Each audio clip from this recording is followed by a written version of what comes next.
바리새인들과 또 서기관 중 몇이 예루살렘에서 와서 예수께 모여들었다가 그의 제자 중 몇 사람이 부정한 손, 곧 씻지 아니한 손으로 떡 먹는 것을 보았더라.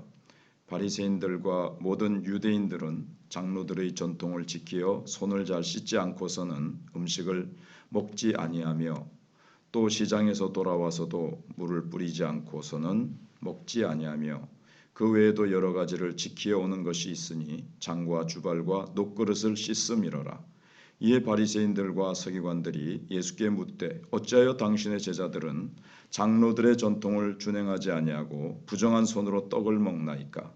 이르시되 이사야가 너희 외식하는 자에 대하여 잘 예언하였도다. 기록하였으되 이 백성이 입술로는 나를 공경하되 마음은 내게서 멀도다.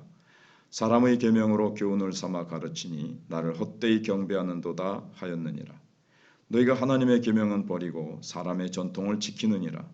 또 이르시되 너희가 너희 전통을 지키려고 하나님의 계명을 잘 저버리는도다. 모세는 내 부모를 공경하라 하고 또 아버지나 어머니를 모욕하는 자는 죽임을 당하리라 하였거늘 너희는 이르되 사람이 아버지에게나 어머니에게나 말하기를 내가 드려 유익하게 할 것이 고르반 곧 하나님께 드림이 되었다고 하기만 하면 그만이라 하고 자기 아버지나 어머니에게 다시 아무것도 하여 드리기를 허락하지 아니하여 너희가 전한 전통으로 하나님의 말씀을 폐하며 또 이 같은 일을 많이 행하느니라 하시고. 아멘. 주제는 예수님은 진리에서 멀어지고 진심을 잃어버린 세대를 향해서 지금 경고하고 계시는 겁니다. 우리가 처음의 마음, 본래의 의도를 지켜가기란 쉽지 않습니다. 처음 예수 믿을 때 또는 어떤 것을 우리가 결심을 하고 처음에 그 초심, 그 마음을 또 본래 내가 그걸 붙잡았던 의도를 지켜나가는 것이 쉽지 않다는 겁니다. 그리고 무엇이든지 본질을 잃어버리면 변질돼 버립니다. 형태는 괜찮죠. 근데 그 형태 안에 들어가 있는 형태는 바뀔 수 있어요. 시대에 따라서 상황에 따라 바뀔 수 있지만 그 안에 들어가 있는 본질이 바뀌면 결국 신앙도 변질됩니다. 하나님을 향한 경건한 신앙도 진리와 진심이 빠지면 마치 알맹이 없는 껍데기처럼 생기 없는 메마른 신앙과 종교로 귀결될 수 있습니다. 지금 오늘 본문에 보시면 이 종교 지도자들이 헛된 전통을 지키고 있습니다. 예수님과 예수님의 제자들을 마치 이단 진상조사위원회처럼 예루살렘에서 파견된 종교 지도자들이 예수님의 제자들이 부정한 손으로 음식을 먹고 장로들의 전통을 어겼다는 이유로 시비를 겁니다. 바리새인들은 제사장에게 요구되었던 사실 이 정결규례, 이 손 씻고 하는 것을 제사 지낼 때 짐승을 잡을 때 씻는 거거든요. 성소에 들어가기 전에 씻는 거거든요. 근데 그걸 갖다가 확대해가지고 모든 유대인들이 음식 먹기 전에 씻어야 된다. 이렇게 막 확대해가지고 모든 사람이 막 지키게 해가지고 이걸 전통으로 만들었습니다. 이거는 종교 지도자들이 만든 전통이에요. 율법은 아닙니다. 그러니까는 하나님이 모세에게 주신 율법은 아닌데 율법과 동등한 권위에다가 놓았습니다. 그리고 이게 율법인데 왜 안 지키느냐? 이런 식으로 엄격한 잣대를 가지고 사람들을 판단하고 율법을 완성하러 오신 예수님마저 정죄했습니다. 문제는 전통을 만든 것이 아닙니다. 좋은 전통, 신앙을 잘 유지하고 신앙을 더 불붙게 하기 위한 전통은 좋은 거죠. 그런데 본래 하나님이 주신 율법의 그 의도를 왜곡하면서까지 전통을 고수하는 데 문제가 있습니다. 밥 먹기 전에 그 손을 씻는 규례, 근데 안 씻었다고 이걸 막 정죄한다는 것은 그거 예수님이 말씀하셨지만 속으로 들어가는 것이 인간을 더럽게 하는 것이 아니라 밖으로 나오는 것이 더럽게 하는 거, 사람이 마음에서 악이 나온다고 했는데 손 씻는 거 이거 가지고 사람을 정죄하는 것은 하나님이 원래 율법을 주신 의도를 왜곡하는 거죠. 우리도 항상 개인적으로나 교회적으로 비성경적인 전통을 지나치게 막 고집하는 그런 것이 있는지를 늘 살펴야 됩니다. 잘못된 관습, 잘못된 경험을 절대화시켜 가지고 내 경험상 이거는 절대적인 것이다, 이렇게 고집하면 안 된다는 거죠. 외적으로 또 비본질적인 것에 집착하느라고 정말 속에 있는 거, 외적인 거를 강조하고 있죠. 지금 바리새인들은 겉으로 손 씻는 거. 근데 그들의 마음은 어떻습니까? 마음이야 뭐 평토정한 무덤과 같이 썩어 냄새 난다고 예수님이 말씀하신 것처럼 안은 골마 터졌죠. 겉에 거 신경 쓰느라고, 비본질적인 것 집착하느라고 본질적인 하나님 사랑, 이거는 외면해 버려서 마음은 멀도다, 이렇게 이제 예수님이 이사야서의 말씀을 인용하고 계십니다. 그래서 우리의 예배는 지금 어떤가? 우리의 묵상은 어떤가? 우리의 기도와 헌금에서 본래의 정신을 잘 유지하고 있는가? 아니면 겉으로만 이게 지키는 것 같지만 속은 믿음과 진심과 진리가 점점 잃어버려지고 있는지 않는지 한국교회는, 우리 개인은 늘 살펴야 된다는 겁니다. 그래서 예수님은 이사야의 예언을 인용하시면서 전통을 지키기 위해서 계명을 저버린 너희들의 외식, 그걸 날카롭게 지적하고 계십니다. 마음이 없는 입술만의 공경, 그건 가식이다. 하나님은 가식을 받지 않으신다, 이렇게 말씀하시는 거죠. 외적인 정결로 부정한 마음을 너희들 감추려고 하지 마라, 그 외식이다, 그렇게 또 지적을 하십니다. 너희들은 겉과 속이 다르니까 그거는 위선적인 신앙이다, 이렇게 말씀을 하십니다. 하나님 말씀을 버리고 인간의 계명을 만들어 가지고 지키고 인간의 관습을 하나님 말씀보다 더 중시하는 너희들, 얼마든지 위선에 빠질 수 있는지를 예수님이 보여주셨습니다. 껍데기뿐인 이 전통, 그 안에 뭐 진심과 진리와 하나님을 향한 사랑, 평강, 그리고 사람을 변화시키는 능력이 있느냐? 없습니다. 외식은 결코 하나님의 능력이 나타나지 않습니다. 그래서 하나님을 공경하는 마음도 이사야 시대 때 잃어버린 것처럼 지금 너희들도 똑같이 잃어버렸다. 그리고 하나님을 사랑하는 마음이 있어야 이웃도 사랑하는 것이 가능하지, 하나님 사랑 잃어버렸기 때문에 이웃 사랑도 잃어버렸다라고 말씀하십니다. 하나님은 두 마음으로 드린 예배만큼이나 마음이 없는 경배도 가증하게 여기십니다. 하나님도 사랑하고 자기나 세상도 사랑하는 마음, 그런 마음으로 드리는 예배든지, 또는 뭐 소를 잡고 뭐 제사를 거창하게 드려도 마음에는 전혀 하나님을 사랑하는 마음이 없는 것, 둘 다 가증하게 여기신다는 겁니다.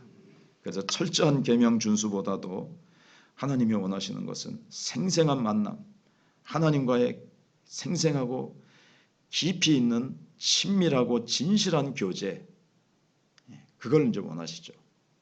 다윗과 같이, 다윗이 하나님 마음에 합한 것이 그렇게 사슴이 시냇물을 찾아 갈급한 것 같이 주님을 사모하고 주님의 얼굴을 구하고 주님과 이 생생한 교제를 그가 이렇게 추구하거든요. 하나님 그걸 기뻐하십니다. 하나님 뭐가 부족해서요? 뭐 거창한 형식과 천천만만의 수양의 제사를 주님이 원하시겠습니까? 온 천하에 있는 수양과 짐승과 백향목이 다 주님의 것임을 시편이 말씀하고 있지 않습니까? 그래서 늘 우리의 마음의 반응을 하나님이 보십니다. 그리고 우리의 마음이 더 주님을 진심으로 찾고 구하는 변함없는 주님을 향한 사랑, 이걸 주님이 기대하십니다. 그래서 헛된 공경을 여기서 보게 되는데, 고르반을 우리가 잘 알고 있듯이 고르반 전통을 딱 예수님이 예로 찝어내시죠. 장로의 전통을 지키려고 하나님의 계명을 폐하는 겁니다. 장로들은 자기 제물에다가 이 고르반이라는 말만 딱 하면 그 제물로 부모를 공경하지 않아도, 봉양하지 않아도 된다고 여겼습니다. 하나님께 바쳤다는 거예요. 그러니까 하나님께 다 바쳤기 때문에 부모를 섬길 제물이 없다는 겁니다. 근데 고르반은 당장 바치는 게 아니죠. 그냥 찍어두는 겁니다. 이거 앞으로 하나님께 바칠 것이다. 그러면서 부모 공경을 회피해 버리는 겁니다. 서원을 핑계로 부모 공경의 책임을 회피해 버리는 이 교묘한 위선, 예수님은 그것까지 다 꿰뚫어 보시고 지적하십니다. 이거는 부모 공경하라는 말씀도 모욕하는 것이고 부모도 모욕하는 아주 교묘하고 위선적인 죄악이었습니다. 장로의 전통은 잘 지키면서 굉장한 신앙인인 것처럼 싹 자기를 포장하는 이 위선에 대해서 예수님이 얼마나 가증스럽게 여기셨겠습니까? 그리고 율법은 자꾸 연구해가지고 세분화시켜가지고 더 철저히 지키려고 만든 이 고르반 규정이 도리어 하나님의 말씀을 무효화시키는 그런 결과를 초래한 겁니다. 하나님 말씀을 무너뜨린 거예요. 부모 공경이라는 것, 고르반이라는 걸 만들어가지고 부모 공경이라는 하나님의 말씀을 무너뜨리고 무효화시킨 이들. 우리도 혹시라도 이 종교적인 명분을 내세워서 신앙이라는 명분을 내세워서 자신의 불순종을 정당화하거나 바빠서 뭐 하느라고 부모를 볼 시간도 없고 또는 가족을 돌아볼 시간도 없고 가족을 돌아보지 않는 자는 불신자보다 더하다 그랬는데 최소한의 인간의 도리는 지켜야 되는데 그것까지도 못 지키는데 그걸 뭐 하나님 핑계 대가지고 그렇게 하지 않아야 된다는 겁니다. 주님은 우리가 다 이 종교적인 사람이 아니라 주님을 닮은 사랑의 사람이 되기를 원하십니다. 내 생각이나 경험보다 말씀을 앞세우고 말씀 위에 나를 세우지 않으면 우리도 언제든지 입술과 마음, 아는 것과 삶이 따로따로 노는 외식의 사람이 될 수 있다는 것을 기억하고 경건의 모양마저 잃어버린 이 시대에 경건의 능력은 고사하고 경건의 모양까지도 지금 없어지고 있어요. 과거에는 경건의 모양은 있었지만 경건의 능력이 없는 자로부터 돌아서라 그랬는데 경건의 능력은 고사하고 모양마저 없어져가는 이 시대에 진실한 신앙을 가지고 진리와 진심의 사람이 되고 정말 능력이 나타나는 우리가 되도록 기도해야 되겠습니다. 기도하겠습니다. 하나님 감사합니다. 이 새벽도 저희들 불러주시고 하나님의 말씀을 상고하면서 외식하는 신앙, 위선적인 신앙, 인간의 형식과 전통을 지키느라고 하나님의 말씀을 폐하고 하나님이 율법을 주신 원래의 의도도 다 깨닫지 못하는 어리석은 이 종교 지도자들, 하나님을 향한 사랑도 이웃을 향한 사랑도 경건의 모양은 있었지만 능력은 없는, 한 사람도 변화시키지 못하고 자신들도 변화되지 않는 이 헛된 모양으로 주님을 경배하는 신앙이었습니다. 이 시대는 경건의 모양마저 잃어버리고 하나님 정말 뭐만 남았는지 껍데기만 남고 속빈 강정처럼 되어버린 이 시대를 주님께서 얼마나 통탄해 하시겠습니까? 우리가 주님 앞에 우리의 속을 채우고 그리고 주님 앞에 더 아름답고 더 충만한 믿음의 사람, 성령의 사람 되게 하여 주시옵소서. 우리 마천교회 주님 앞에 책망 듣지 아니하고 칭찬받는 교회 되게 하여 주시옵기를 원합니다. 하나님께서 관우들을 기억하시고 특별히 또 새로 나온 이명숙 씨, 하나님께서 의학적으로는 여러 가지로 참 어려운 상황에 있지만 권능의 손을 얹으시고 없는 것을 있는 것처럼 부르시며 죽은 자를 산 자처럼 부르시는 하나님의 능력으로 안수하여 주시고 만져주셔서 회복되고 치유되는 역사가 있도록 하나님 도와주시기를 원합니다. 하나님의 증거로 말미암아 임명수 씨도 아버지 하나님 많은 사람들이 우리 마천교회에 살아계신 하나님을 보고 하나님께 영광 돌릴 수 있도록 하나님 도와주시옵소서.